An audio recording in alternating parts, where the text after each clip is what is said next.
August 23 റിലീസാവുന്ന Karnika എന്ന സിനിമയിലെ നായിക നമ്മുടെ എല്ലാവരും പ്രിയങ്കരിയായ പ്രിയങ്ക ചേച്ചിയാണ് നമ്മുടെ കൂടെ ഉള്ളത്. Hi, welcome to Nastik media. എന്തൊക്കെയുണ്ട് വിശേഷം? നല്ല വിശേഷം.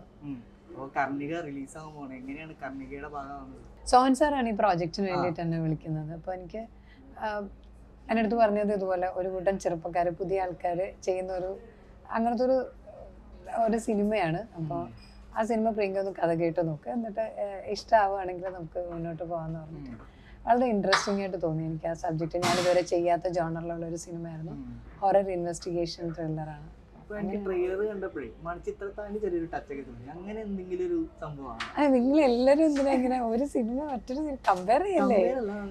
അല്ല, ക്ലാസിക് അല്ലേ, അങ്ങനെ കമ്പയർ ചെയ്യല്ലേ? അല്ല, ഒരിക്കലും ഒരു സിനിമ, അങ്ങനത്തെ ഒരു ക്ലാസിക് സിനിമ നമ്മൾ ഓരോ സിനിമയായിട്ട് കമ്പയർ ചെയ്യരുത്. നല്ല സിനിമ ആവട്ടെ, പ്രേക്ഷകർക്ക് ഇഷ്ടാവുന്ന ഒരു സിനിമ ആവട്ടെ, ആവട്ടെ. അതൊക്കെ പ്രേക്ഷകരല്ലേ തീരുമാനിക്കേണ്ടത്. താങ്കളുടെ ഒരു ക്യാരക്ടർ എങ്ങനെയാണ് ഇതിനകത്ത് വരുന്നത്? എന്റെ ക്യാരക്ടർ സിനിമയിലെ വളരെ പ്രധാനപ്പെട്ട ഒരു കഥാപാത്രമാണ്. എന്താണ് ജോബ്? എന്താണ് ഒരു ത്രില്ലറിൽ ഇത്തരം ചോദ്യങ്ങൾ ചോദിക്കാൻ പാടുണ്ടോ? കുറച്ച് ദിവസമല്ലേ ഉള്ളു. ആ ക്യൂരിയോസിറ്റി കുറച്ച് ദിവസമല്ലേ ഉള്ളു. അതെ, ഒരാഴ്ച കൂടെ വെയിറ്റ് ചെയ്താൽ മതിയല്ലോ. ഞാനിതുവരെ അങ്ങനെ ചെയ്യാത്ത തരത്തിലുള്ള ഇൻട്രസ്റ്റിംഗ് ആയിട്ടുള്ള ഒരു ക്യാരക്ടറാണ് എനിക്ക്. ഇൻട്രസ്റ്റിംഗ് ആയിട്ടുള്ള ഒരു ക്യാരക്ടറാണ്. ഇൻട്രസ്റ്റിംഗ് ആയിട്ടുള്ള ഒരു സിനിമയാണ്. എല്ലാം തിയേറ്ററിൽ വന്നാലാണ് നമുക്കത് മനസ്സിലാക്കാം. തീർച്ചയായിട്ടും തിയേറ്ററിൽ ഒരു ത്രില്ലർ സിനിമയാണ്, നമുക്ക് ഒരുപാട് പറയാൻ പറ്റില്ല.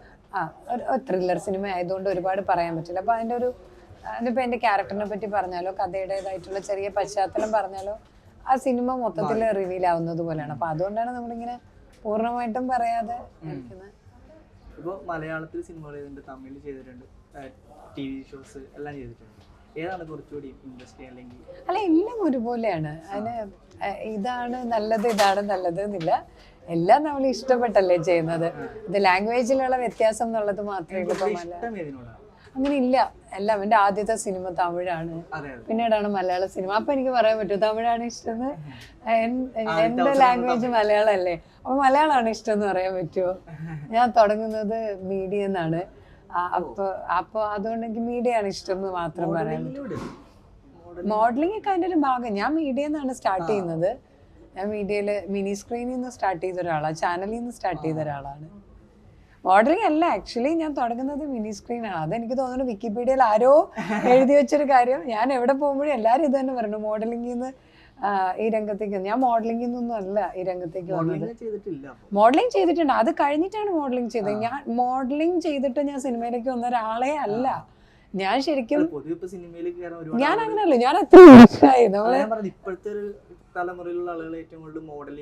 അല്ല, ഞാൻ പിന്നീടാണ്, ഞാൻ ഈ പറഞ്ഞ പോലെ പല പ്രോഡക്ട്സിന് വേണ്ടിയിട്ടും ഒക്കെ അഡ്വർടൈസ്മെന്റ് ഒക്കെ ചെയ്തെന്ന് പറഞ്ഞാൽ പിന്നീടാണ്. നമ്മള് വീണ്ടും ആൾക്കാർക്ക് പരിചിതമായതിനു ശേഷമാണ് അത്തരം ഞാൻ ചെയ്തു തുടങ്ങി. ഞാൻ ആദ്യം മിനി സ്ക്രീനിലാണ് ചെയ്യുന്നത്. ഞാൻ ഈ പറഞ്ഞ ഒട്ടുമിക്ക ചാനലുകൾക്ക് വേണ്ടിയിട്ട് വർക്ക് ചെയ്തിട്ടുള്ള ഒരാളാണ്. ഞാൻ ഈ പറഞ്ഞ നിങ്ങളെ പോലെ ഇന്റർവ്യൂ ചെയ്തിട്ടുള്ള ഒരാളാണ്. ഒത്തിരി പ്രോഗ്രാംസ് സ്റ്റേജ് ഹോസ്റ്റ് ചെയ്തിട്ടുള്ള ഒരാളാണ്. അവിടെ നിന്നൊക്കെയാണ് ഞാൻ സിനിമയിലേക്ക് വരുന്നത്. എല്ലാം ഇഷ്ടമാണ്. അതെ, ഈ ചെയ്ത എല്ലാ കാര്യങ്ങളും 100% ഇഷ്ടത്തോടെ അങ്ങനെ ചെയ്തൊരാളാണ് ഞാൻ. ഇപ്പോഴും ഞാൻ അഭിനയിക്കുമ്പോഴും, ഇപ്പൊ നിങ്ങളുടെ അടുത്ത് ഇന്റർവ്യൂവിനോട് ഇരിക്കുമ്പോഴൊക്കെ അത്രയും ഇഷ്ടത്തോടെയാണ് വന്നിരിക്കുന്നത്.